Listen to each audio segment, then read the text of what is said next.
Epigénesis y preformacionismo. Radiografía de una antinomia inconclusa. Ensayo de Davide Becci y Isaac Hernández. Resumen. El desarrollo embriológico es un fenómeno que ha inspirado la especulación filosófica desde temprano en la historia del pensamiento. Desde los tiempos de Aristóteles, dos modelos conceptuales antitéticos se han utilizado tradicionalmente para comprender la embriogénesis. El embrión posee ya una forma o estructura, o ésta se forma de nuevo en cada generación.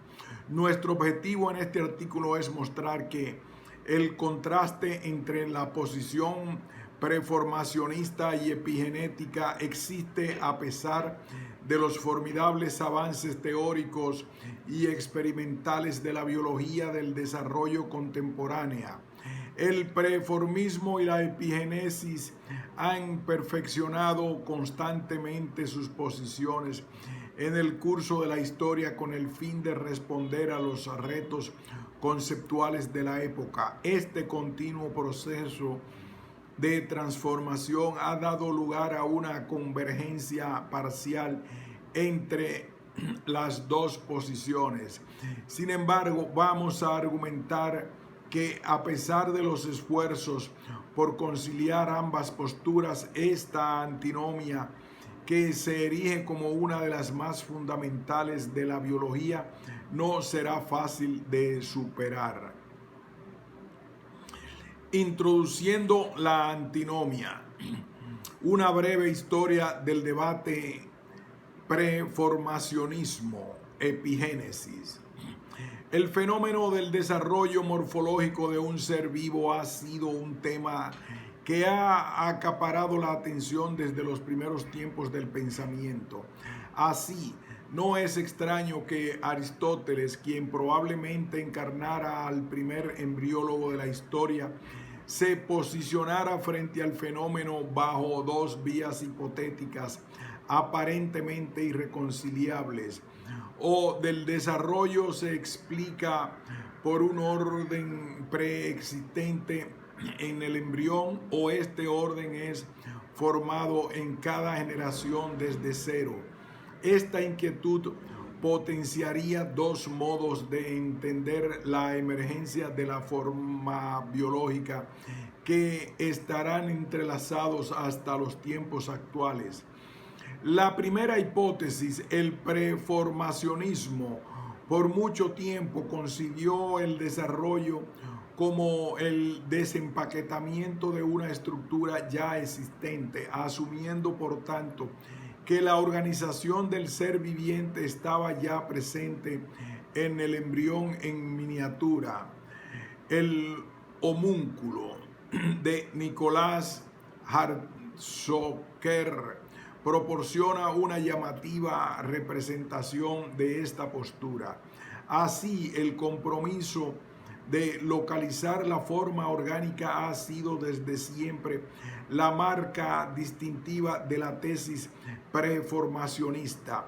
Bajo su forma más extrema, esta tesis se compromete con la preexistencia dentro del óvulo o espermatozoide de una entidad perfectamente estructurada, cuyo origen remonta a un acto creador en el principio de los tiempos. Entonces, más que desarrollo, se trata en todo caso del crecimiento de un orden que está encapsulado, localizado en las estructuras sexuales. Por otro lado, la hipótesis de la epigénesis concibe el fenómeno del desarrollo como un proceso de ordenamiento de la materia embrionaria inicialmente amorfa hacia una forma biológica estructurada. A la inversa del preformacionismo, el desarrollo no se piensa solo como crecimiento, sino como un proceso de estructuración del embrión amorfo bajo principios orgánicos de organización. Si por un lado el preformacionismo estuvo naturalmente ligado a un marco creacionista, la epigénesis estuvo ligada naturalmente a algunas formas de animismo y vitalismo. En efecto, si asumimos que los principios que gobiernan el proceso del desarrollo embrionario no se explican por la preexistencia de un orden inmanente cuyo origen remonta a un gesto original de creación, entonces es necesario explicar cómo el orden orgánico emerge en cada generación. De esta forma, la teoría epigenética se compromete con explicar cómo la materia se desarrolla desde un estado indefinido hacia uno claramente definido bajo principios naturales. Para responder a esto, la postura epigenética a menudo se apoyó en la postulación de un principio vital orgánico que sustenta la emergencia de la forma embrionaria. Como es de ver, ambas posturas se comprometen con postulados metafísicos que serán elaborados con el lapso del tiempo, lo que ha dado forma al debate a través de una estructuración teórica bipolar de apariencia irreconciliable. Entonces, como veremos a lo largo de este artículo, es la reestructuración de estos mismos principios metafísicos lo que ha proporcionado el combustible de este debate hasta la actualidad. Para establecer un origen del problema en el marco de nuestra exposición, podemos situarnos en el contexto de la modernidad, donde ambas posturas se enfrentaban con virulencia. En aquel momento, si bien el preformacionismo contaba con la simpatía gnoseológica creacionista de la época, la emergencia de la mecánica de Newton vino a fortalecer la postulación de una fuerza vital directriz cuya analogía con la fuerza gravitacional invisible permitió imaginar su homólogo orgánico para regular la embriogénesis. Abraham Tremblay, en su obra Memoires pour servir l'histoire d'un génère polypes dos abras en forme de cornes, otorgaría un soporte empírico a la epigénesis al demostrar que el pólipo de agua dulce podía regenerar sus tentáculos amputados, justificando el uso de fuerzas orgánicas rectoras de la organización biológica que se constatan por sus efectos regenerativos. El poder de regeneración del pólipo dio una pauta general del poder inherente de la materia viva, al considerar que la organización o reorganización podía ocurrir en distintos puntos del cuerpo.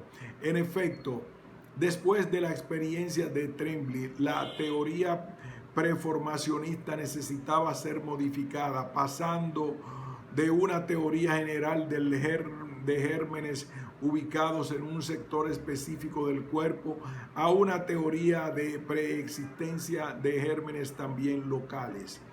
El preformacionismo tradicional era una tesis cuyo espíritu conservador le impedía concebir los cambios que podría sufrir la forma orgánica a través del tiempo. Por esto mismo tendría complejas dificultades para explicar el parecido de un organismo a ambos progenitores. Si bien el organismo adulto estaría preformado en el óvulo de la madre o el líquido seminal del padre, era imposible no señalar el evidente parecido a ambos progenitores. Esta crítica, que se extendía también hacia la existencia de híbridos, una mula, por ejemplo, y a las malformaciones podía al parecer solo explicarse por procesos epigenéticos. Finalmente, si se considera que los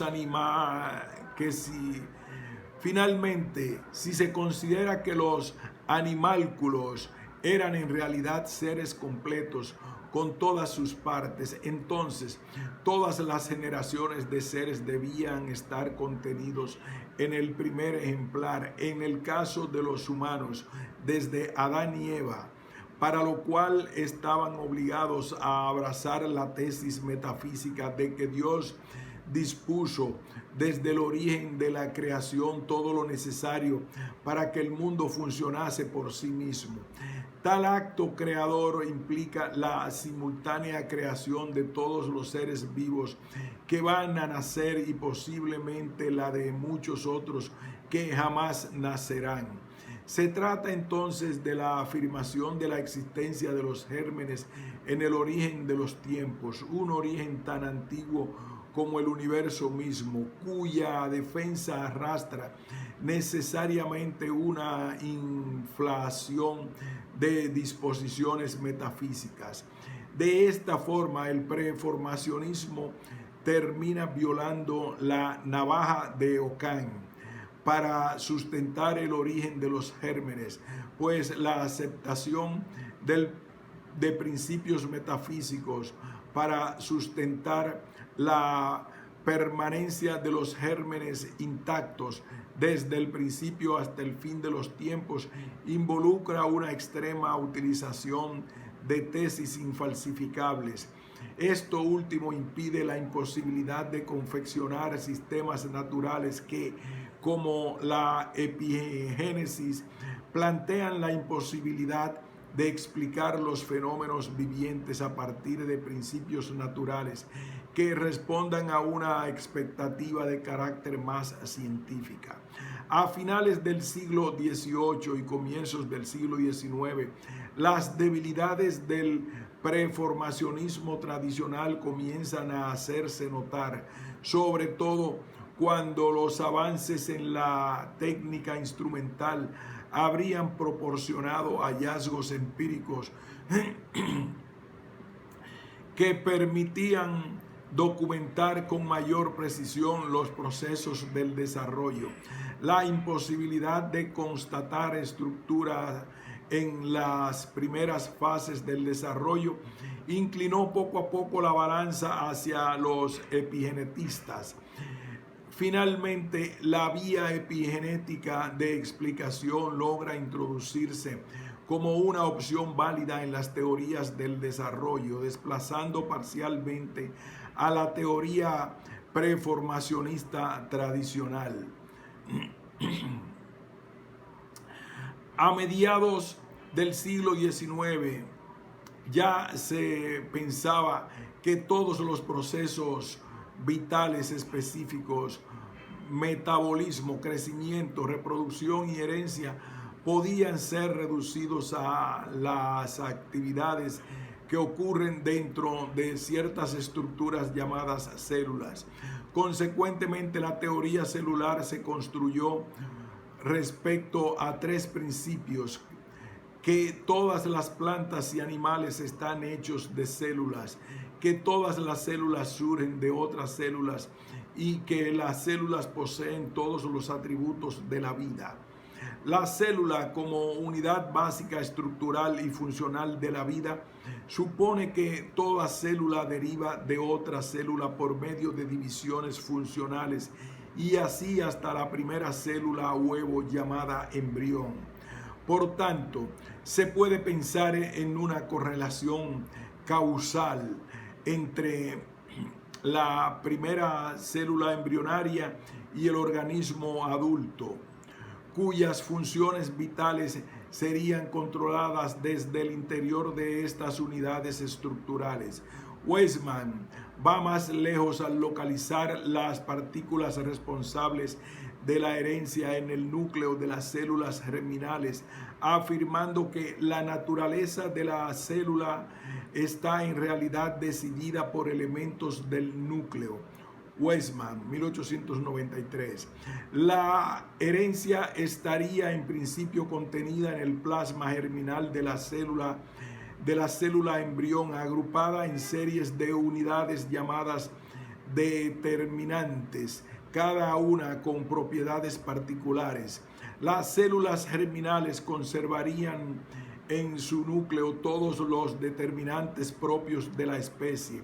En cambio, las células que forman el soma perderían tal información en el transcurso de las divisiones celulares. DuPont, 2013. Como el embrión parecía contener todo lo necesario para desarrollar el organismo completo, Weizmann postularía el proceso de desarrollo embrionario como la distribución progresiva de estos determinantes, los que formarían las diferentes partes del cuerpo a través de la desintegración o división de la información en cada división celular, en analogía con un mosaico.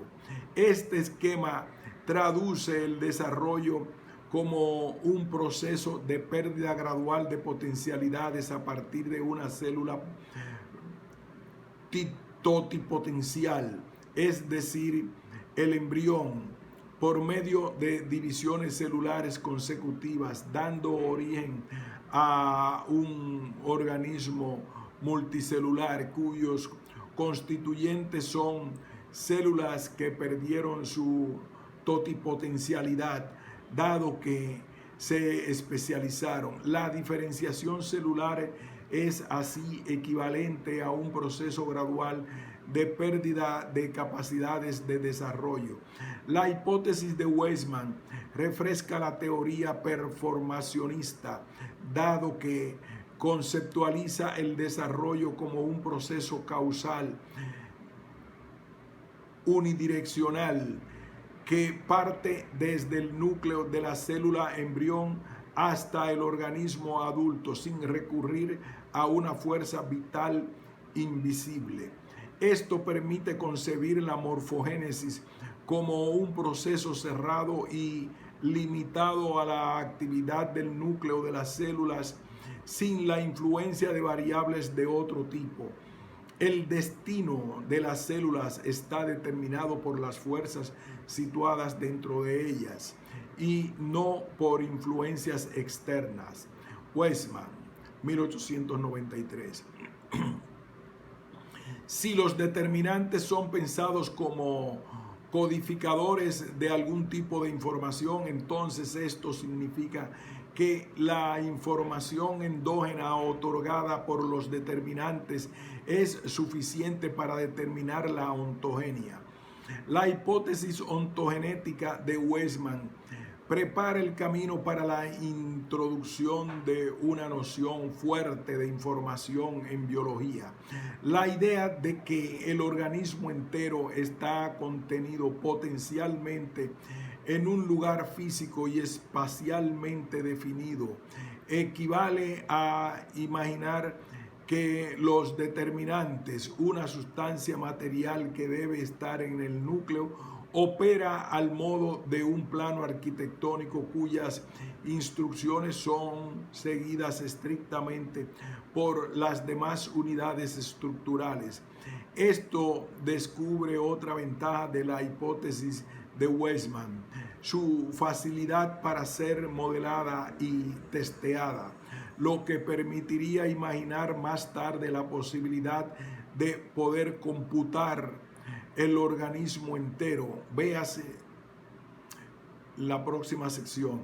Pronto la hipótesis del mosaico performacionista de Weizmann ganó soporte empírico a través de los experimentos de Wilhelm Roux con la famosa aguja caliente. En 1888, Roux tomó embriones de rana en desarrollo temprano y después de la primera división celular. Destruyó una de las células insertando una aguja caliente.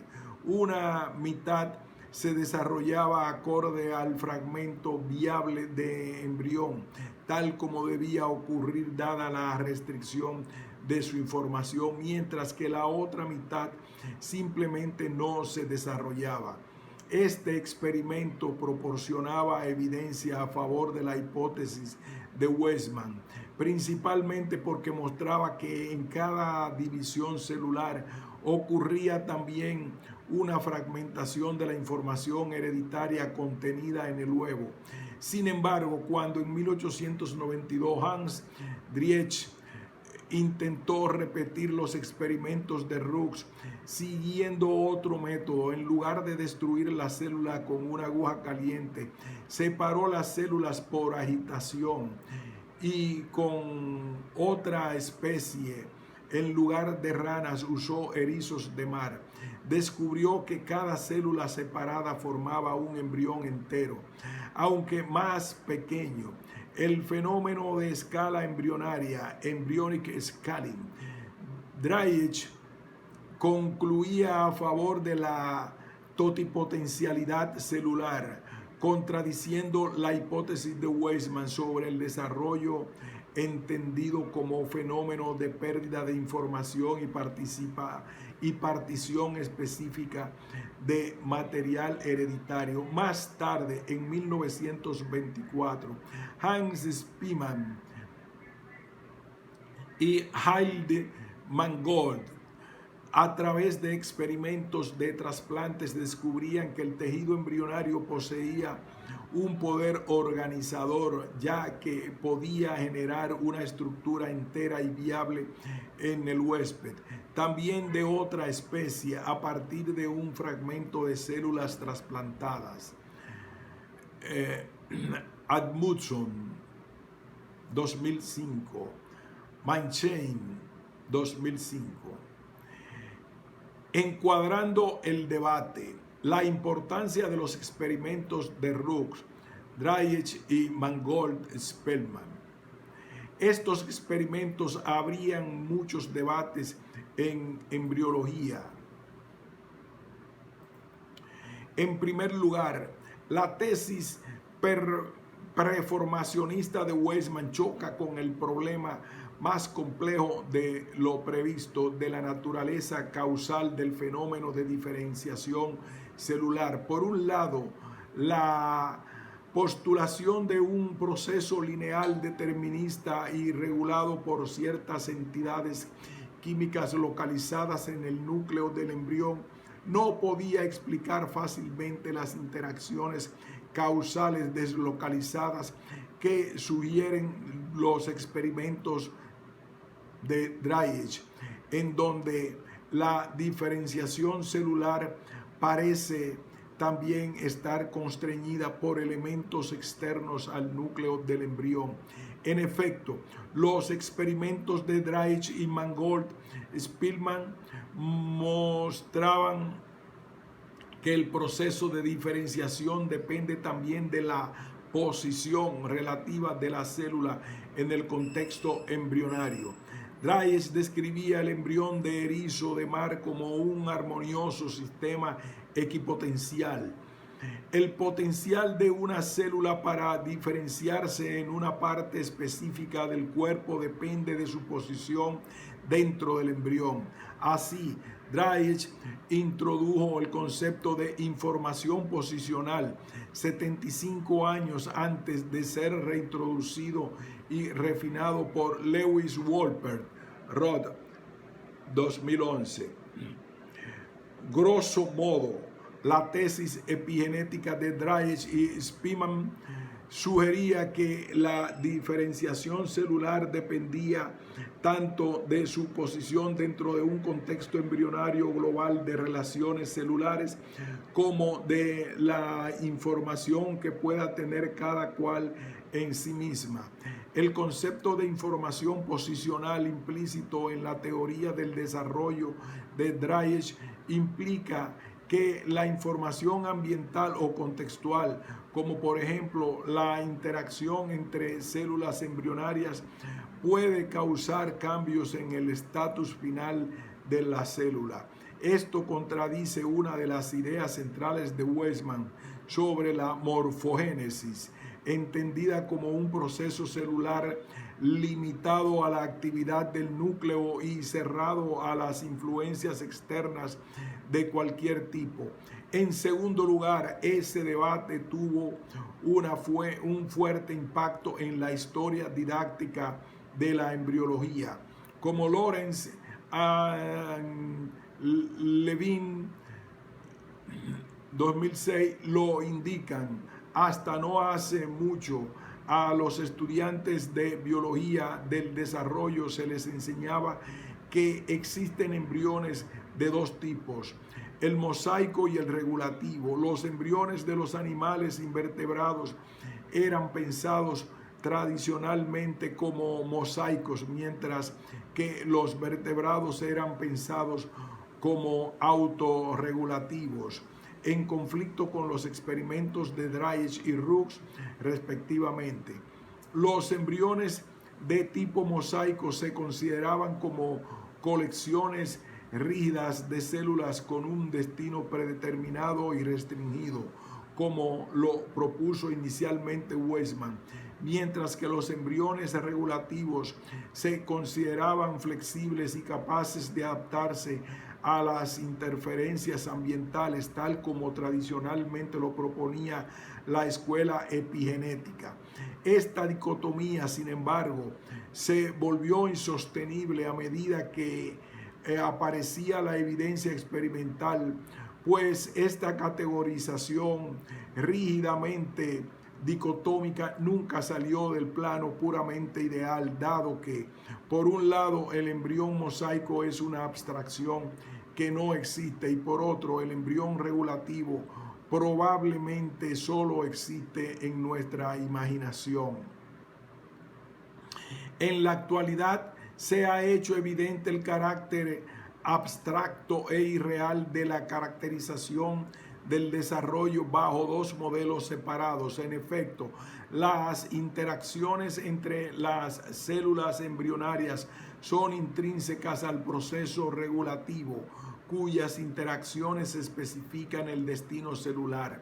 Este tipo de interacción celular ha permitido poner actualmente en primer plano la señalización intercelular.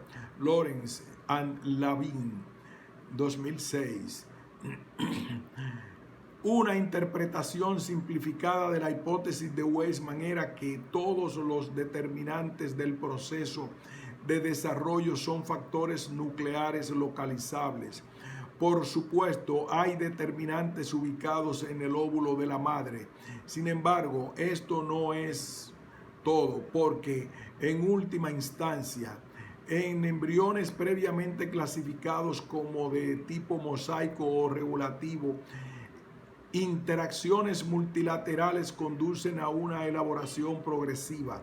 Tanto los determinantes localizados como las moléculas de señalización son agentes en estas interacciones y todos los tipos de embriones tienen ambos. Lawrence and Levin, 2006. Por lo tanto, es posible entender cómo las células interactúan de manera coordinada en los procesos del desarrollo. En otros términos, es importante entender la naturaleza de los procesos epigenéticos postulados por Drake y Spearman. A pesar de lo anterior, si hacemos una retrospectiva desde la perspectiva contemporánea, una asimetría notable entre estas dos visiones se hace evidente. Los procesos preformacionistas fueron rápidamente entendidos por la genética del desarrollo en términos causales, conceptualmente accesibles. Los determinantes de Weisman se convertirían en los genes y en los factores de transcripción de hoy.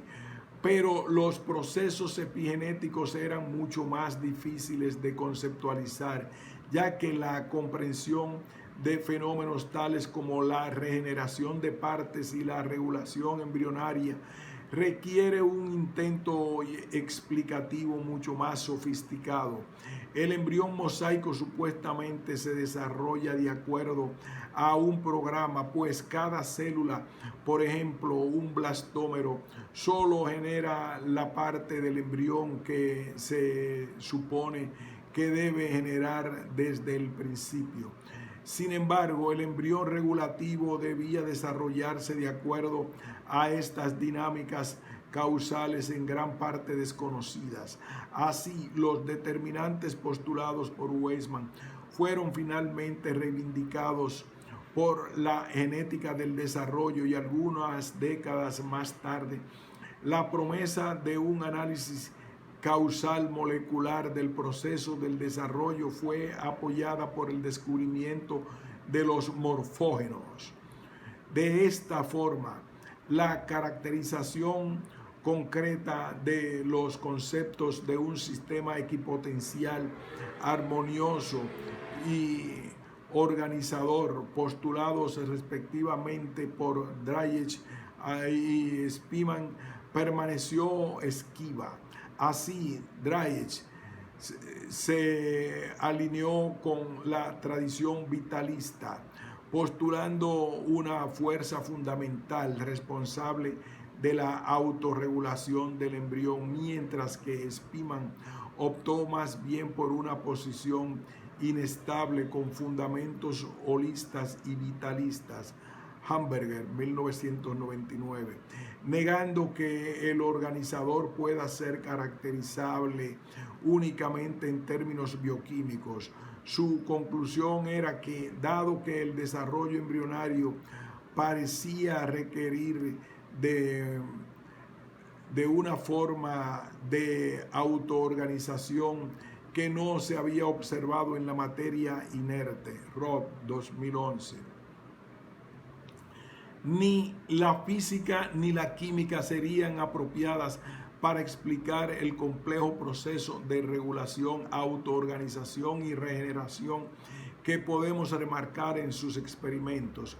Si bien es probable que la profesión vitalista de los defensores de la epigénesis no haya contribuido a esparcir con más fuerza la teoría dentro de la comunidad científica, sus contribuciones no serían para nada estériles. La entidad conceptual que postulaban, que nos recuerda a la fuerza vital de inspiración newtoniana postulada por los vitalistas que se oponían a los preformacionistas tradicionales, prepararía el camino para la introducción de una nueva entidad conceptual que buscaba dar aire a la teoría epigenética. Nos referimos al concepto de campo morfogenético, entendido como una clase de plan o principio de organización que denotaría la fuente de información adicional necesaria para explicar los resultados de Dreyech y Mangold-Spemann. De los campos morfogenéticos a la embriología computacional.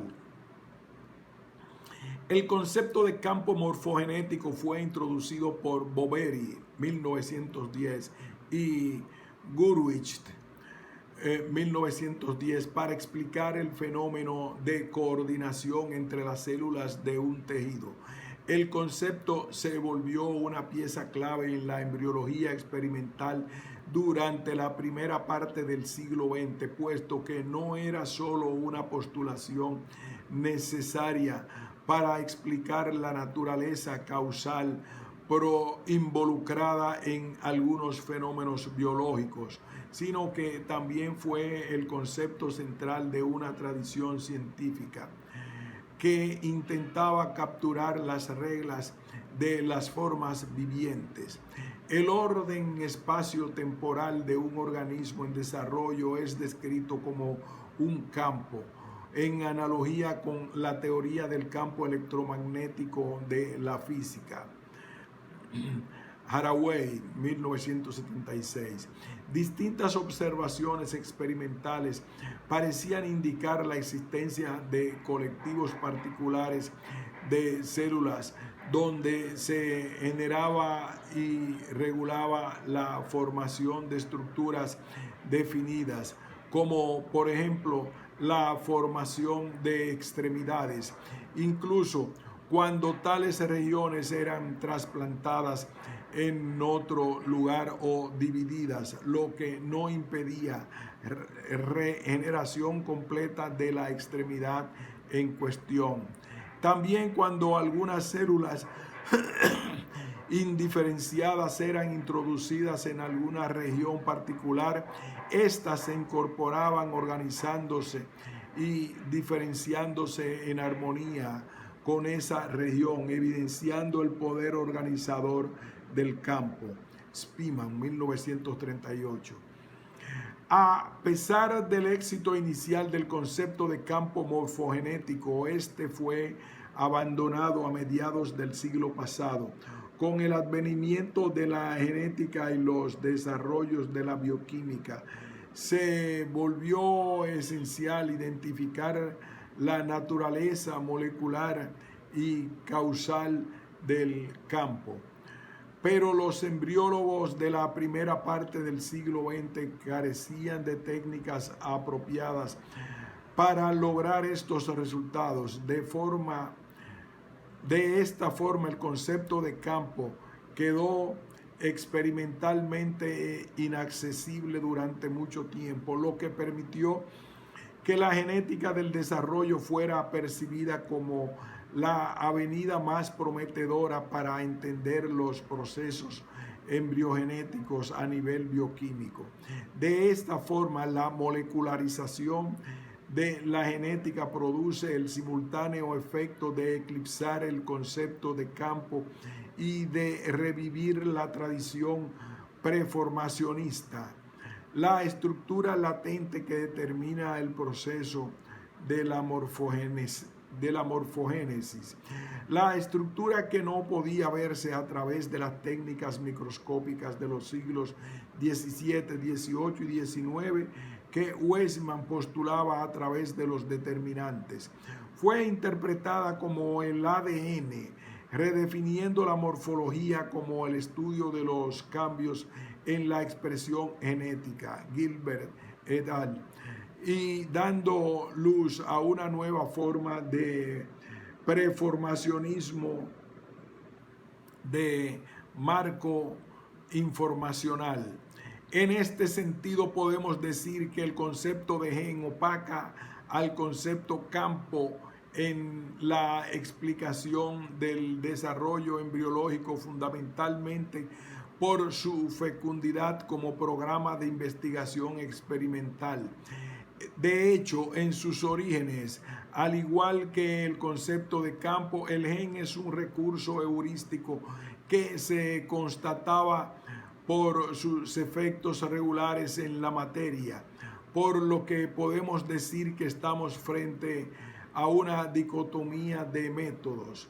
En otros términos, vemos confrontadas dos heurísticas, una reduccionista y otra holística. La heurística reduccionista o reduccionismo instrumental, en el caso del gen, se basa en la postulación de unidades últimas indivisibles, una forma de atomismo, que explicarían, una vez combinadas entre sí, la composición cualitativa de un organismo, lo que es igual a decir que el todo es la suma de estas unidades, mientras que la heurística holista, en el caso del campo, defiende una interpretación relacional del fenómeno, en donde las partes se realizan o toman su posición solo en función de la estructura global, por lo que no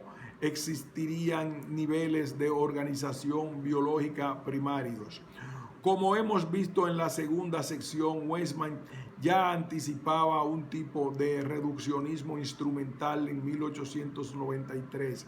Sin embargo, la naturaleza del material hereditario, su localización y la forma en que éste estaba codificado no estaban claras, aun cuando él creía que la mayoría de las determinantes estaban localizados en el cromosoma del núcleo.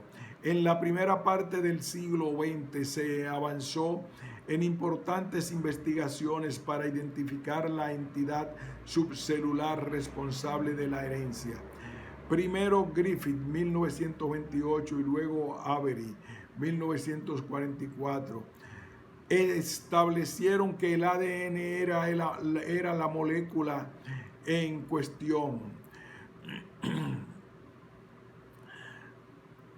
Conferencia Amsterdamska, 1993. Mientras tanto, el físico Schrödinger anticipaba una visión informacional contemporánea, denotando a los cromosomas como las estructuras que contienen un tipo de código. Mientras tanto, el físico Schrödinger anticipaba una visión informacional contemporánea, denotando a los cromosomas como las estructuras que contienen en un tipo de código el patrón completo del futuro desarrollo del individuo. Schrödinger, 1944. La existencia de un código implica la existencia de información codificada de alguna manera. Así, Watson y Crick introducen el término información en la genética. Parece probable que la secuencia precisa de las bases es el código que lleva la información genética. Watson and Crick, 1953. Por último, Crick en 1958 introduce un modelo de especificidad genética en donde el arreglo de las bases nucleicas determina la estructura proteica. Esto se podría considerar como el paso definitivo desde una visión instrumental del gen hacia una noción realista del mismo. Con la llegada del dogma central a la biología molecular, los genes se vuelven la única unidad de información biológica. El dogma refuerza la idea de que los genes son especiales por dos razones fundamentales. Por un lado, los genes son la única causa del desarrollo en el sentido de que solo la información genética dirige el desarrollo, y por otro, los genes de la fenogénesis y de la herencia. Estas dos hipótesis constituyen la base conceptual del preformacionismo informacional. El modelo informacional de especificidad biológica introducido por Crick fue reforzado con el modelo del operón propuesto por Monod y Jacob en 1961. Morange, 1998.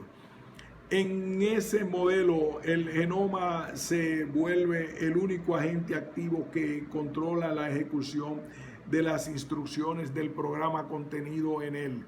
Así, la regulación del desarrollo se entiende como un despliegue de información decodificada a nivel genético, cuya metáfora nos recuerda el despliegue del homúnculo encapsulado de la tradición preformacionista. En ese contexto que en 1975 Wolpert y Lewis proponen una variante extrema de performacionismo informacional. Una teoría del desarrollo efectivamente nos permitiría computar el organismo adulto a partir de la información genética del huevo. El problema puede ser abordado viendo el huevo como el contenedor de un programa para el desarrollo y considerando la naturaleza lógica del programa al tratar las células como autómatas e ignorando los detalles de los mecanismos moleculares. Wolpert and Lewis, 1975. El primer rasgo interesante de esta posición es el desplazamiento desde una visión performacionista embrionaria del desarrollo, en donde los determinantes se localizan en el huevo fertilizado, a una visión genética en donde los determinantes se localizan en el núcleo. Antes de 1975, el propio Wolpert había argumentado a favor del performacionismo embrionario. Wolpert, 1971. Wolpert propuso perspicaces sugerencias teóricas para fundamentar esta posición, entre ellas el concepto de información posicional y el modelo conceptual de la bandera francesa, French Flag Model. Sin embargo, empezó a apoyar el performacionismo genético por razones que son difíciles de entender. Keller, 2002, Becci y Hernández, 2014. La segunda característica fundamental del modelo de Wolpert y Lewis es el computacionalismo. La embriología computacional se basa en la hipótesis de que es posible computar la forma del adulto a partir de la información genética del huevo, es decir, que el huevo posee un programa genético que permite construir un organismo adulto. Rosenberg, 1997. Sus supuestos fundamentales son: primero, que el huevo contiene internamente todos los recursos que el desarrollo necesita para construir un organismo.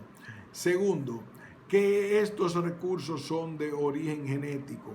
Tercero, que estos recursos controlan el comportamiento de las células. De este último supuesto se deduce que el comportamiento de las células es redundante en términos causales. El modelo de la morfogénesis de Wolpert y Lewis reduce eficazmente el proceso de regulación al proceso de la expresión génica diferencial.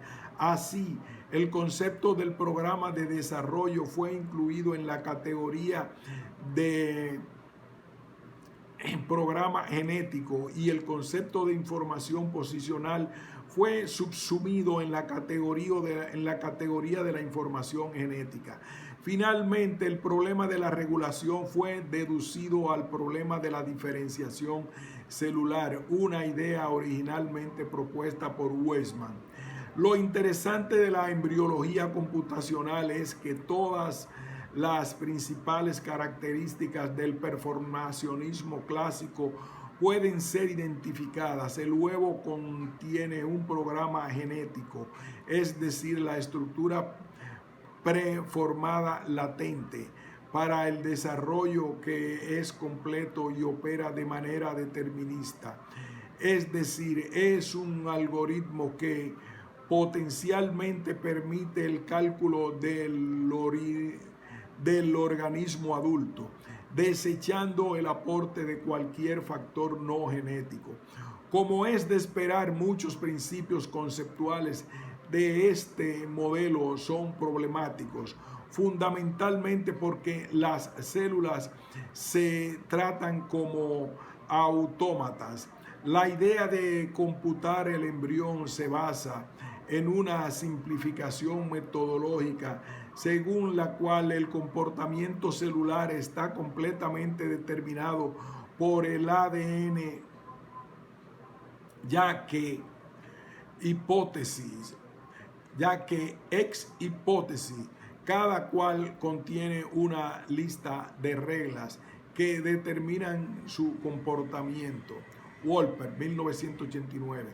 El concepto original de información posicional introducido por Wolpert contenía dos variables, una informativa y otra interpretativa. Sin embargo, al pensar la interpretación como equivalente al tratamiento de la información genética codificada en la serie de listas preformadas, con la que cada célula está supuestamente dotada desde el principio, la variable de interpretación se reduce a la variable de información. De esta forma, las células no harían nada importante durante el desarrollo, no interpretan información posicional ni tampoco procesan la información de señalización no genética procedente de otras células. En efecto, las células se transforman en ordenadores pasivos. Los entornos citoplasmáticos y embrionarios son variables simplemente insignificantes desde esta extremista perspectiva performacionista. Como Wolpert supuso, parafraseando a William Hervey, ex DNA omnia se Manger y Bunge, 1997. Las complejidades del debate contemporáneo. La embriología computacional puede ser considerada como el resultado de una era demasiado entusiasta del pensamiento biológico, dominada por la genética. La idea era simple: ignorar las células y explicar el desarrollo en términos de expresión genética. No obstante, aun cuando parece complejo poder explicar los procesos epigenéticos observados por Tremblay, Drake y Spearman, ignorando totalmente el comportamiento celular, deberíamos tener en mente una interrogante aún más elemental. El preformacionismo es capaz de proporcionar una caracterización molecular causal de tales procesos. En esta última parte del artículo vamos a tratar de responder a esta pregunta.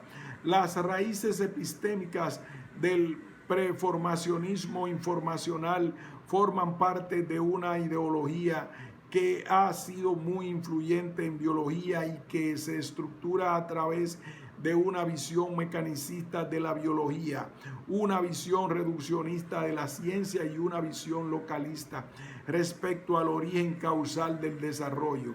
El preformacionismo informacional captura en gran parte esta ideología al atribuir una gran relevancia causal al potencial intrínseco y latente del interior del embrión. Sin embargo, históricamente hablando, la vuelta a Weismann representada por la embriología computacional no ha coincidido con una victoria indiscutible del preformacionismo. Algunos modelos epigenéticos han emergido volviendo a proponer caracterizaciones moleculares del concepto de campo. El debate contemporáneo sobre la oposición entre el mosaico y la regulación, como lo sugieren Lorenz y Levin, debe ir más allá de las oposiciones clásicas que han caracterizado a la historia de la embriología. Al mismo tiempo, el debate entre preformacionismo y epigénesis ha avanzado en muchos aspectos.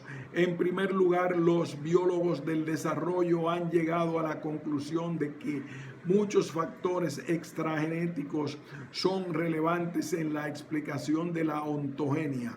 El preformacionismo clásico, preconizado por Weismann y elevado por Wolpert y Lewis a su apoteosis, se ha vuelto complejo de defender, ya que ignora el comportamiento de las células y de sus interacciones, algo hoy admitido por parte del mismo Wolpert.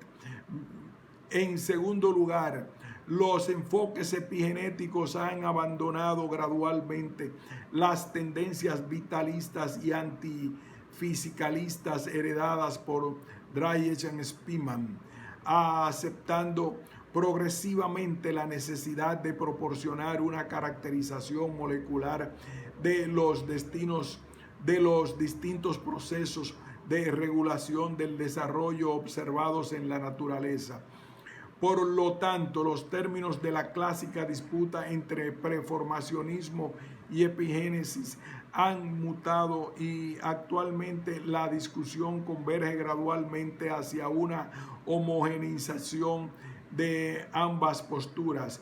De hecho, como mostraremos a continuación a través de algunos ejemplos, ningún biólogo del desarrollo simpatizante de la epigénesis podría ignorar actualmente el papel causal de los genes en el desarrollo, así como ningún biólogo del desarrollo de marco preformacionista podría ignorar el papel causal de la interacción y comunicación celular. A su vez, los términos del debate también se han vuelto más complejos. Primero que todo, la negligencia clásica del preformacionismo frente al fenómeno de comunicación intercelular ha sido abandonada y por otro lado, el alcance explicativo de los modelos clásicos de señalización celular basados en la difusión de morfógenos han sido cuestionados. A su vez, el enfoque clásico preformacionista sobre los determinantes nucleares ha sido cuestionado al redefinirse la noción de determinante extragenético del desarrollo. Levin, 2012, ha propuesto que ciertos fenómenos del desarrollo requieren la postulación de factores extragenéticos que son, no obstante, preformados de alguna forma en el cuerpo del organismo en desarrollo. Como se deja apreciar, esta posición mezcla una visión epigenética en su énfasis de ir más allá de los determinantes nucleares y una preformacionista en su postulación de un programa de desarrollo. En términos más generales, lo que la práctica de la biología del desarrollo demuestra es que existe una conciencia creciente de que probablemente no existen modelos universales que puedan capturar la variedad de los procesos del desarrollo observados experimentalmente. En consecuencia, vamos a ilustrar a través de algunos ejemplos el contexto actual en que el debate entre preformacionismo y epigénesis se está desarrollando. De Robertis, 2009, piensa que su modelo provee una descripción bioquímica y molecular del organizador de Spearman, cuya naturaleza bioquímica no pudo ser identificada en la primera parte del siglo XX. Su modelo, al estilo de Turing, consiste en una red construida en base a los centros de autorregulación, uno activador y otro inhibidor. Estos dos centros de señalización localizados en el lado ventral y dorsal del embrión en desarrollo ejercen un control transcripcional recíproco, en el sentido de que para cada acción del lado dorsal hay una reacción del lado ventral, exhibiendo una propiedad de coordinación sistémica de la actividad celular. Así el orden se genera como producto relacional, dependiendo del estado de las regiones vecinas, de una dialéctica dorsoventral. Esta dinámica dorsoventral resulta de vital importancia para entender el fenómeno de autorregulación. En consecuencia, el efecto organizador no es debido solamente a la acción del lado dorsal, sino también de la reacción del lado ventral. Por ejemplo, cuando las moléculas del lado ventral compensan la pérdida de los productos del lado dorsal, por cada acción en el organizador de Spearman hay una reacción en la parte ventral del embrión. De Robertis, 2009. La introducción del concepto de campo se hace natural para explicar la dinámica relacional y comunicacional entre los componentes celulares y moleculares del sistema. Además, como hemos señalado más arriba, la formación del campo requiere la información de las señalizaciones intercelulares y de las interacciones entre células. En el caso del modelo de Robertis, los dos centros de regulación también difunden productos a largas distancias en el embrión para mantener la comunicación en ambos lados de la blástula, demostrando su acción deslocalizada y aparentemente no por contacto. El regreso de la epigénesis con un uso clásico del concepto de campo puede verse en los trabajos de Newman y Bath, quienes proponen que las células en un contexto embrionario actúan en ciertas circunstancias como osciladores bioquímicos. Esto es importante, ya que, como ellos afirman, una propiedad clave de los osciladores es su capacidad de sincronizarse. Proponen entonces que el fenómeno de sincronía de los osciladores bioquímicos es un proceso físico que posiblemente explicaría la coordinación celular en un amplio dominio de tejidos, un fenómeno descrito en la literatura embriológica más antigua como un campo morfogenético. Newman y Bath, 2009.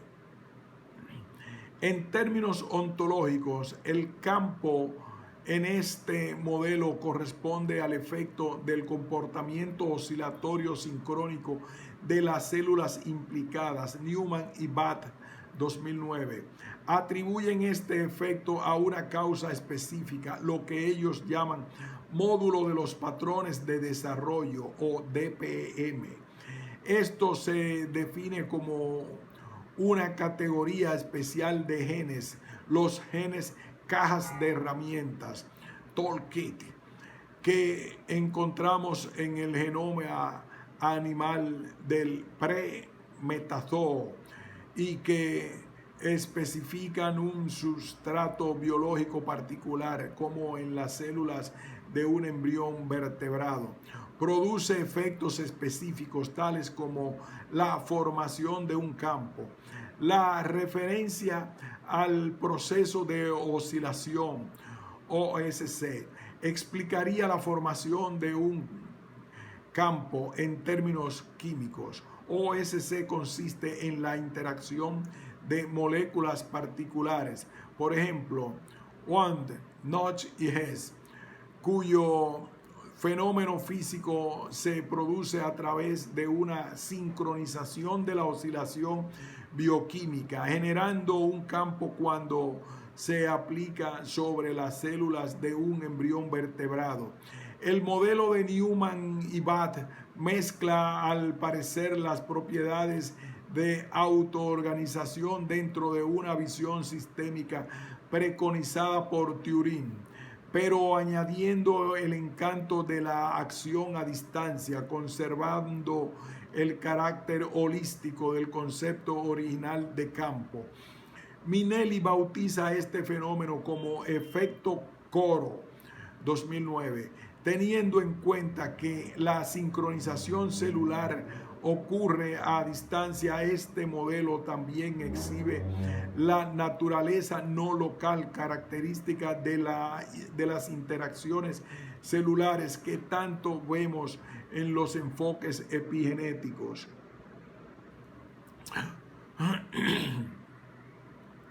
Otro modelo, aunque más híbrido, es el de Levin, 2012, quien define el campo como la suma de todos los patrones de señales no locales que inciden entre las células y los grupos de células durante la ontogenia. Levin argumenta bajo tres direcciones distintas.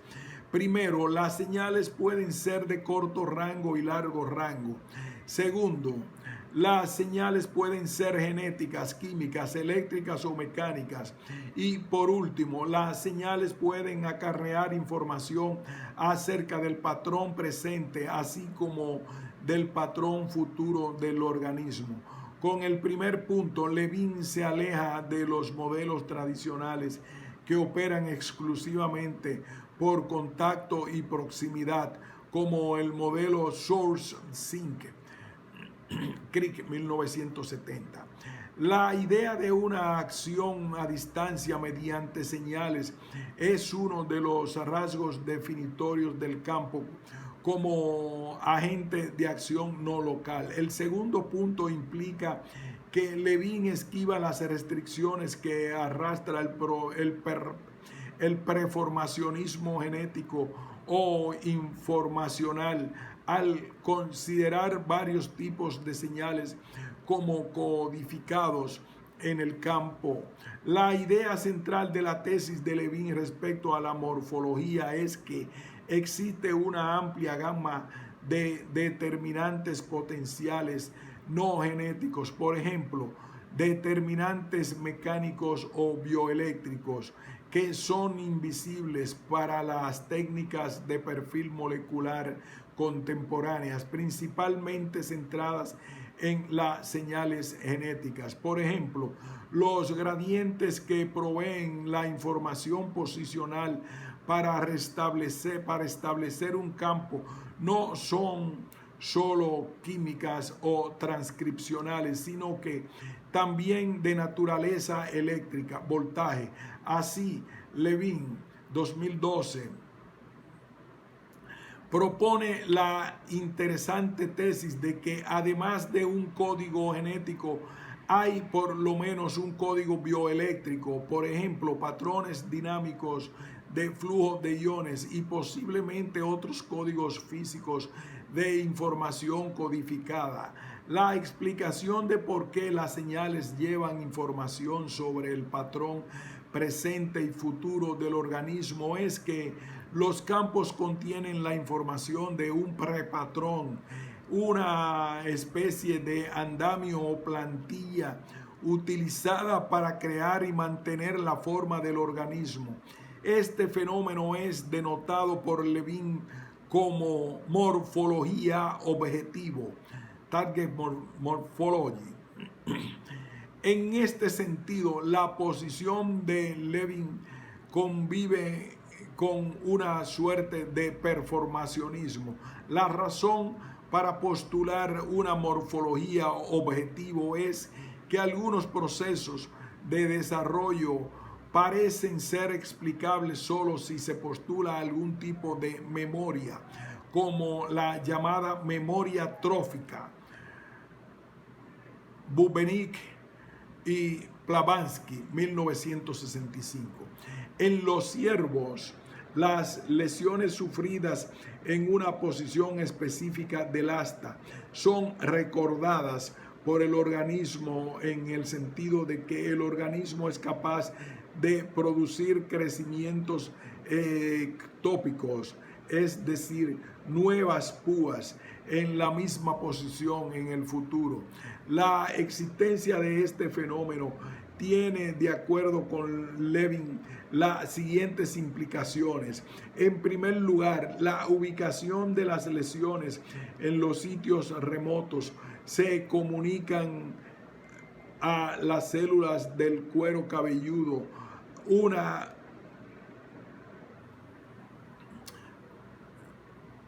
En primer lugar, la ubicación de las lesiones en los sitios remotos se comunican a las células del cuerpo cabelludo a una distancia considerable. En segundo lugar, las células en la zona de crecimiento en el cuero cabelludo tienen una memoria espacial que dura al menos varios años. Levin, 2012. Levin argumenta que la mejor explicación para ese fenómeno es la postulación de una morfología objetivo. Una lesión en lugar específico en una púa puede inducir un cambio físico en el mapa de la estructura en el lugar correspondiente. Por ejemplo, un cambio en una red neuronal almacenando la morfología, haciendo que la púa extra sea recapitulada en los siguientes años a medida que crecen las astas y a medida que las células consultan. Son controladas por el mapa. Levin, 2012. Levin sugiere que el mapa se almacena neuralmente a pesar de que los mecanismos mediante los cuales las células y los tejidos son instruidos por el mapa durante la formación del tejido sigan siendo desconocidos. En la opinión de Levin, en el campo no debería entenderse únicamente en términos de interacciones celulares a propiedades holísticas, sino que su funcionamiento debería entenderse de manera más amplia como la acción causal de un mapa, una suerte de plantilla que guía la forma. El concepto de morfología objetivo evoca en cierta forma el recurso de una preforma. La forma se codifica en este mapa y se almacena en el organismo en lugar de ser construido gradualmente por un proceso epigenético. Y también parece conllevar cierta teleología ese mapa. Ese mapa controla la morfogénesis, constriñendo su estado final y los mecanismos que rigen el proceso. En este sentido, hablamos de un prepatrón global que constriñe la espontaneidad epigenética de la formación de patrones ontogenéticos. Es por esto que el modelo de Levin se perfila como una vía híbrida que incluye elementos preformacionistas y epigenéticos. Finalmente, es importante remarcar que todas las visiones que hemos visto en este apartado incluyen la idea de campo como una manera de graficar la acción coordinada y conjunta de las células y sus elementos para formar patrones morfológicos complejos, como lo han sostenido distintos biólogos del desarrollo. Lubitschler, Wagner, 2001. En contexto organizacional, el que determina el papel causal específico que desempeñan los interactores celulares y moleculares en el proceso de desarrollo. La importancia del contexto sobre los determinantes estructurales endógenos también muestra otra de las características de la historia de la embriología y de la biología del desarrollo. La naturaleza cíclica de la disputa entre performacionismo y epigénesis, cuyas tesis han sabido renovarse frente al paso del tiempo. Conclusiones. Nuestra conclusión más general apunta hacia el análisis de la naturaleza de la oposición entre performacionismo y epigénesis. Se podría argumentar que como no existe ni un embrión completamente mosaico ni uno completamente regulativo, el desarrollo no corresponde a un proceso totalmente performacionista ni epigenético. Por lo tanto, la disputa entre las dos posiciones podría confinarse al basurero de la historia de la embriología, dado que ambas posturas son incompletas por sí mismas. Sin embargo, es posible que este argumento se base en una interpretación histórica sesgada. De hecho, solo el performacionismo se ha caracterizado históricamente como una posición categórica según la cual el desarrollo cae exclusivamente sobre los determinantes endógenos, según lo definido, mientras que la epigénesis siempre se ha caracterizado en oposición al preformacionismo como la tesis que alega de que al menos algunos determinantes son exógenos. Si la oposición se caracteriza de esta manera, solo el preformacionismo ha sido indudablemente refutado y experimentalmente. Lo mismo podría decirse sobre la disputa sobre el darwinismo y el lamarckismo con respecto a la naturaleza del proceso de la mutación. Si el primero se caracteriza como la tesis según la cual todas las mutaciones son azarosas con respecto a la adaptación, mientras que el segundo, por el contrario, defiende que al menos algunos cambios son dirigidos, lo que Sarkar llama lamarckismo débil. Entonces, aunque parezca extraño, el darwinismo mutacional ha sido refutado experimentalmente. Sarkar. Por lo tanto, la evidencia empírica ha sido importante para demostrar que dos interpretaciones influyentes de los procesos vivos, preformacionismo clásico y darwinismo mutacional, son anacrónicos al ser caracterizadas como nociones categóricas, al igual que el darwinismo mutacional, cuando el preformacionismo y la epigénesis son caracterizadas categóricamente, caen en ficciones biológicas.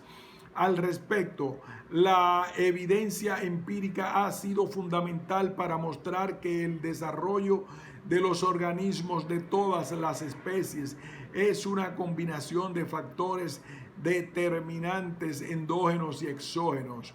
Sin embargo, la disputa persiste por al menos dos razones. La primera tiene que ver con la escasez de evidencia empírica.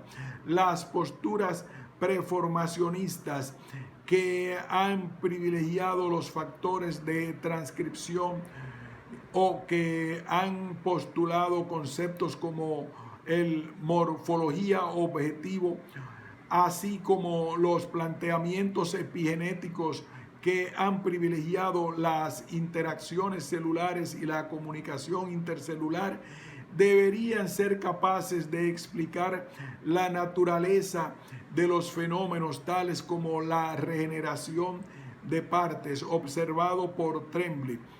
La respuesta a una lesión, es decir, la capacidad de un tejido para responder a la lesión observada por Bubenic. El fenómeno de escala embrionaria, es decir, el proceso de reajuste que resulta en un adulto viable de menor tamaño observado por Dietz. La modularidad de la organización, es decir, la capacidad de un tejido para generar un fenotipo específico en un contexto de desarrollo diferente observado por Mangold y Spearman, etc. La biología del desarrollo sin duda ha hecho avances teóricos en este sentido. Por ejemplo, la hipótesis de la célula fundadora, es decir, la célula que comienza a secretar un morfógeno que desencadena una respuesta morfogenética específica, ha sido complementada por el modelo de autoorganización de Turing. Las células del organizador no tienen que estar predeterminadas, aunque en ciertos embriones determinantes maternos influenciarán su localización una vez establecidas los gradientes de difusión que configuran tendrán consecuencias globales de modelado. Müller, Newman, 2003. Es posible que los procesos de señalización celular sean más relevantes de lo estimado originalmente por Wolpert, 1969, y Crick, 1970, quienes calcularon que la mayoría de los campos embrionarios implican distancias máximas de 100 células. Nuevos modelos de interacción celular, como los expuestos en la sección 4, van más allá de los modelos de difusión al postular la comunicación de larga distancia entre las células a través de una variedad de medios, por ejemplo, quimiotaxis, efecto coro, oscilación sincronizada. A su vez, la morfología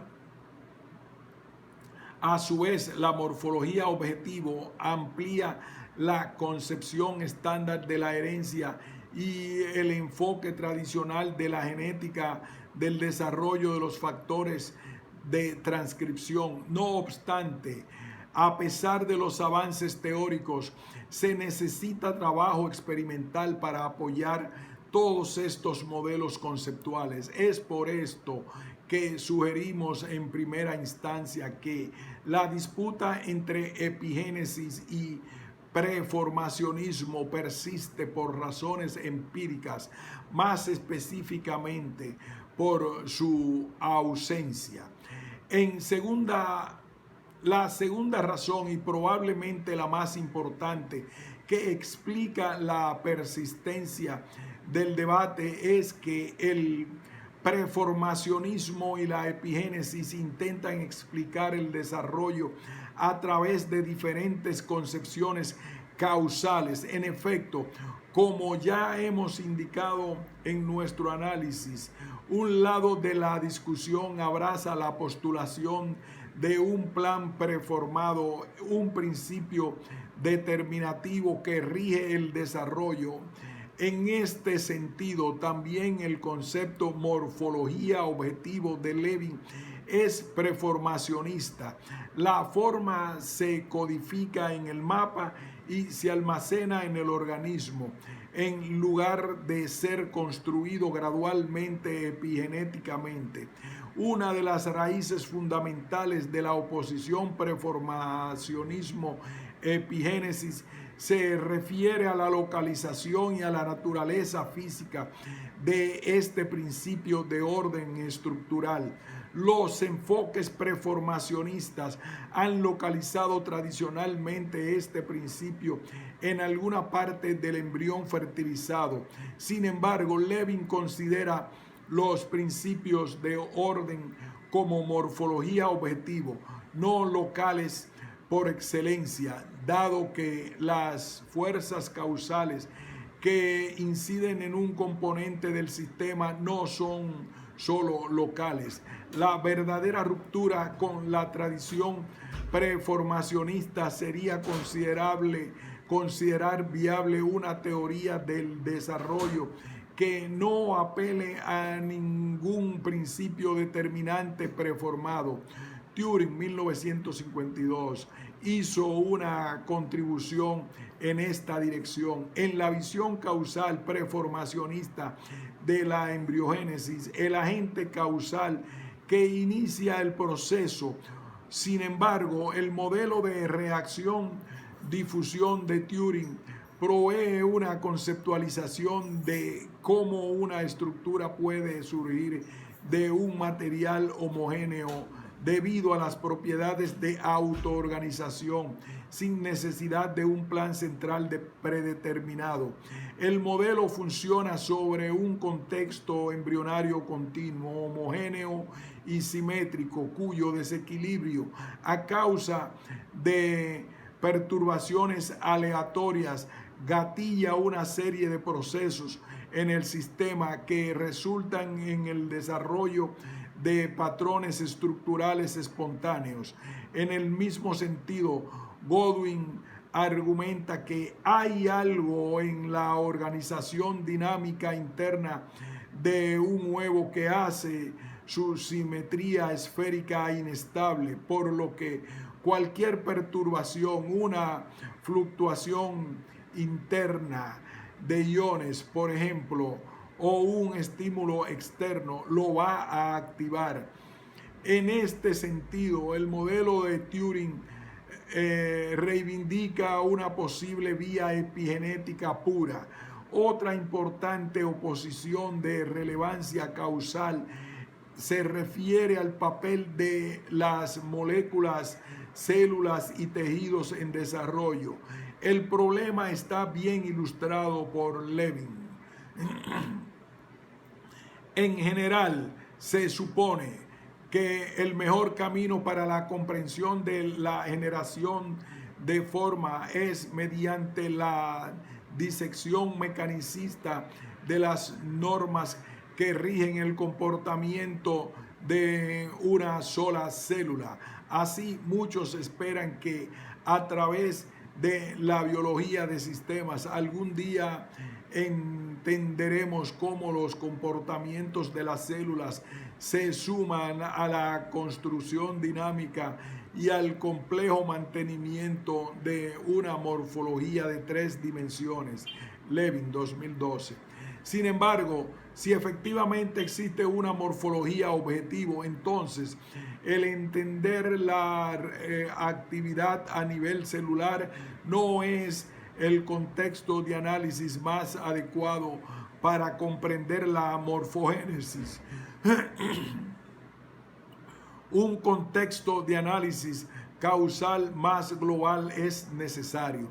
Desde una perspectiva holista, los análisis de los procesos del desarrollo en términos moleculares, como los enfoques preformacionistas contemporáneos que se centran en los determinantes genéticos y en la transcripción, están condenados a fallar. A su vez, lo mismo puede decirse de los análisis celulares epigenéticos, cuyos enfoques están centrados en los comportamientos de grupos de células junto a sus capacidades de comunicación. En consecuencia, a pesar de que la dialéctica entre performacionismo y epigénesis ha evolucionado a través del tiempo y ha sabido evolucionar al ritmo de los avances experimentales de la biología del desarrollo, creemos que estas inquietudes metafísicas sobre la naturaleza causal del fenómeno del desarrollo permanecerán abiertas durante mucho tiempo más. Davide Becci, Centro de Filosofía das Ciencias, Facultades de Ciencias, Universidade de Lisboa, Portugal.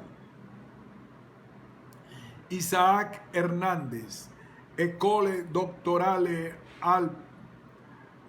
Alpha, Laboratoire Errafis, Université Toulouse, Jean Jaurès, France. Epigenesis and Performationism, Radiography of an Inconclusive Antinomy.